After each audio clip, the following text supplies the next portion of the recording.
And now we will enter what we think is the last room and the exit.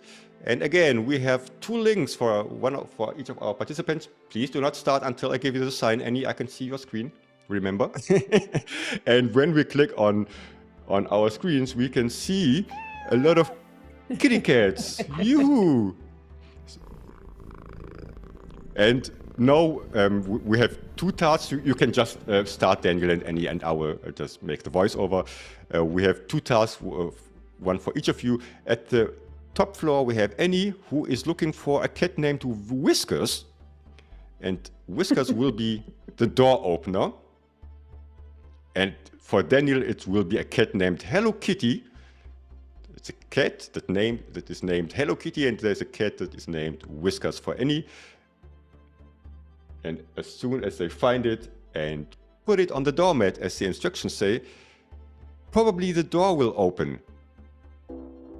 And while our 2 heroes are solving this, just asking for the people in the audience and the chat, how challenging did you find these rooms and riddles so far? Do you think you would have solved them from what you saw so far? Yeah. Before I explained kind of what the solution is. Okay, pushing cats around. As a cat owner, I don't like it, but but it's still a great way to start. Just push things around. Let's see. Annie is pushing cats around. Annie's done it. Has Annie done it? No, Annie hasn't done it, actually. No, sorry, Annie, that was a false start. No, and Annie hasn't done it. And let's see if Daniel is up to something. You know, Daniel, I gave you the compliment that you literally showed us today the perfect solution for this game. It was not a game in your case, but there is a very simple solution to find Hello Kitty in your room. And 1 minute left. I think Daniel has too much fun just stacking the cats. Oh, Annie, we got it. Did we find it? I'm not 100% sure, but we got a cat trapped in the door. Yeah, we're in the door. What do you think about that for a cat lover side? I think that's not fun to any cat at all. Okay, we have 30 seconds left in this room, and we have a beheaded cat, which is also fine. What was really nice about this was when we did the beta test, we did have somebody suggest that perhaps as our thanks for the beta testers giving their time, we should add, give these cats names according to the cats of our beta testers or the children, as was one case. So we will find that some of these they have the names of our beta tester cats, which was really nice. And I think it's cats also. Have we got? Oh, yeah, we have Amal and Amir somewhere.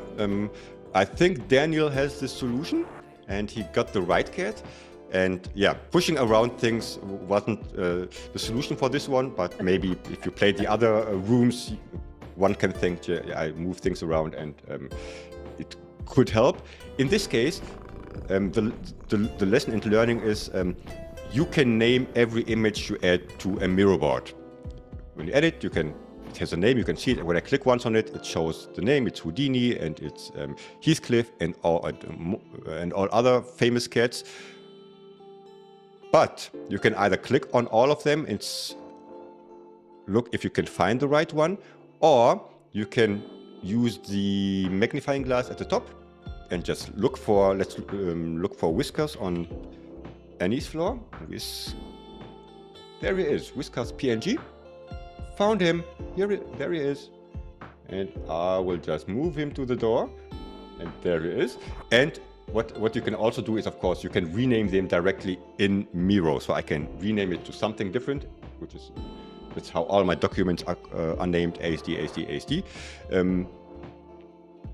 Or you can use Control F to just find anything on the board. So the important thing is when you have a lot of images and objects on your board, just name them correctly, and then it will be easy to find them, even if they are not cats. Could be anything else.